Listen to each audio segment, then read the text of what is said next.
Bonjour! Au Gossu de bois aujourd'hui, je vais vous montrer comment j'ai fait le cadeau de Noël de ma sœur.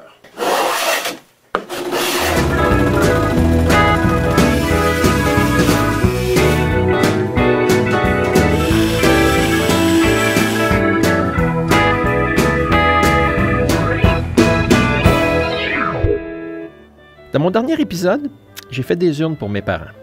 Je reprends le même motif d'intarsia pour faire un cadre comme cadeau de Noël pour ma sœur. J'ai commencé à faire de l'intarsia quand j'ai fait mes cadrages de porte. Je trouvais qu'une rosette, c'était trop banal. Tous mes cadrages ont des bernages du Canada comme bloc de coin. Je peux les changer selon les saisons.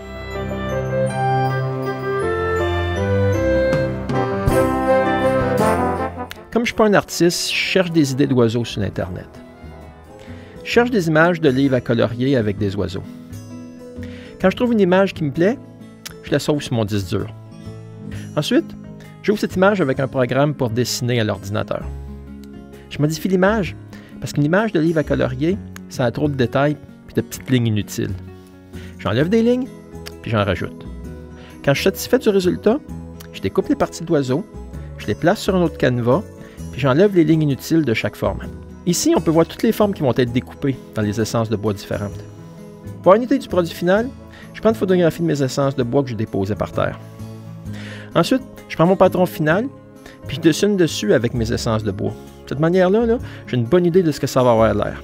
Mais avant de commencer l'intarsia, je coupe un bout de planche d'érable. Un peu plus longue que l'ovale que j'ai décidé de faire comme support d'intarsia.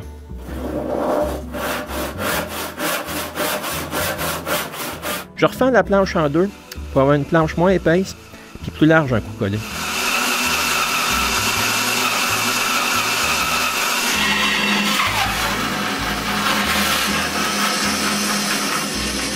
Avant de passer les deux planches dans la raboteuse, je prends ma varlope et puis j'enlève les bouts tordus pour que chaque planche là, repose droite quand je les passe dans la raboteuse.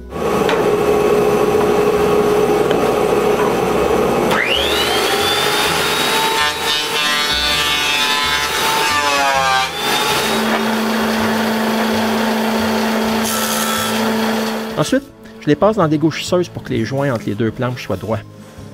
Je mets de la colle ces deux côtés que j'ai mis droits pour ensuite mettre des serres qui vont retenir les planches.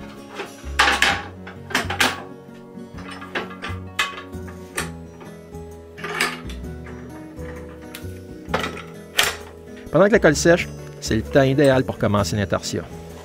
Je commence par découper les formes grossièrement pour trouver la longueur que je vais couper les morceaux de bois. Ensuite, je coupe les morceaux pour faire deux oiseaux.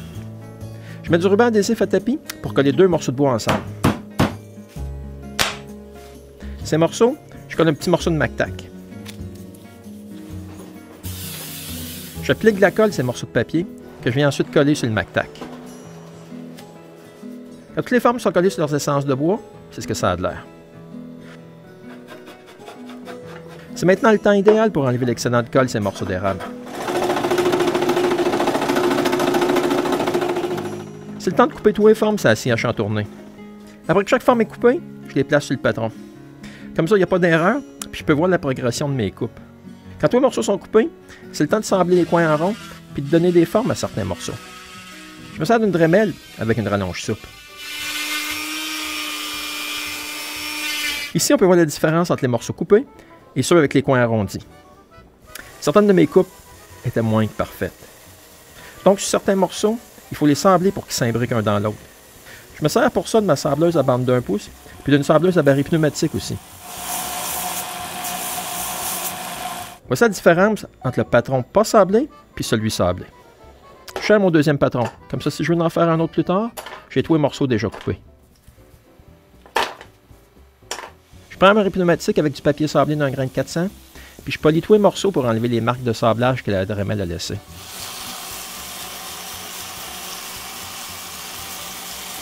Quand j'ai fini, les morceaux, ils n'ont plus de graphing, puis ils sont lisses. Pour me simplifier la vie, quand je vais coller les morceaux sur la plaque, je précolle certains morceaux ensemble avec de la colle instantanée. Comme ça, je vais avoir moins de petits morceaux à coller. Je vais juste avoir à coller mes précollages. Les voici présentement. Il faut trouver la grosseur du morceau d'ébène que j'ai découpé pour l'œil du colibri. Après, je perce la tête à l'endroit où j'ai marqué.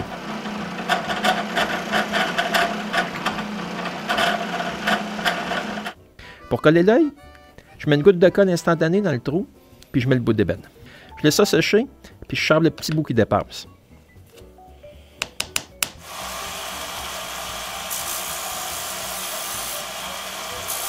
Enfin, je repolis la tête.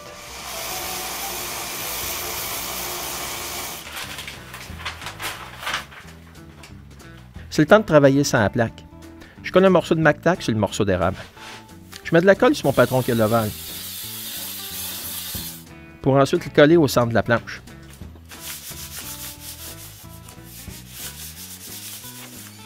J'ai ensuite découpé la forme sur ma scie à ruban. J'ai pris soin de ne pas toucher à la ligne. Après que j'ai fini de découper la plaque, je l'assemble jusqu'à la ligne.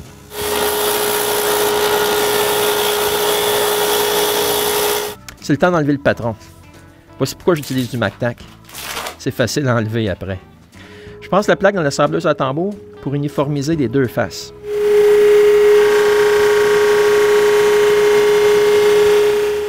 Pendant que je passais la plaque dans l'assembleuse à tambour, je me suis aperçu que le tour avait des petites facettes. Je ressemble le tour de la plaque en vérifiant avec mes mains pour sentir s'il reste des petites facettes. Quand le tour est à mon goût, j'arrondis le derrière de la plaque avec un forêt d'un quart de pouce. Je change de forêt pour un quart de rond d'un demi-pouce, puis je le passe sur le devant de la plaque. C'est maintenant le temps de sabler la plaque.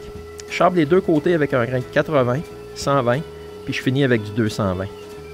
Les côtés, je les sable à la main. Vient le temps maintenant de coller tous les morceaux sur la plaque. Je les place comme sur mon patron, pour ensuite les enlever un par un, puis les recoller à la place où je viens de les enlever. Je refais ça jusqu'à temps que tous les morceaux sont collés.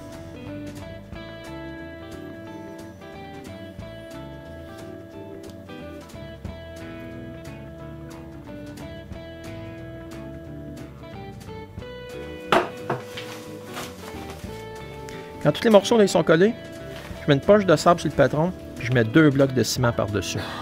Je laisse ça sécher toute la nuit avec le poids dessus. Le lendemain, je colle les pattes. Je mets de la colle instantanée dans le trou pour une des pattes. Puis je mets la patte que j'ai coupée avec un morceau d'ébène. Ensuite, je colle l'autre patte.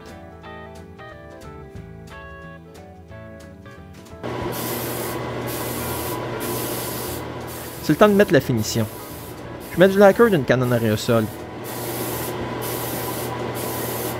Je charbonne chaque couche.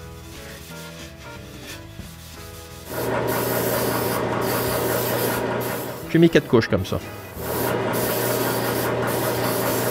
Après que le lacquer est sec, je colle le crochet qui va retenir le cadre au mur avec la colle époxy 5 minutes.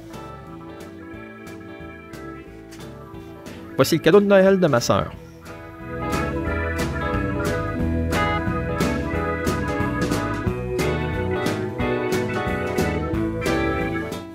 Merci et à la prochaine pour un autre épisode du Gosseux de bois.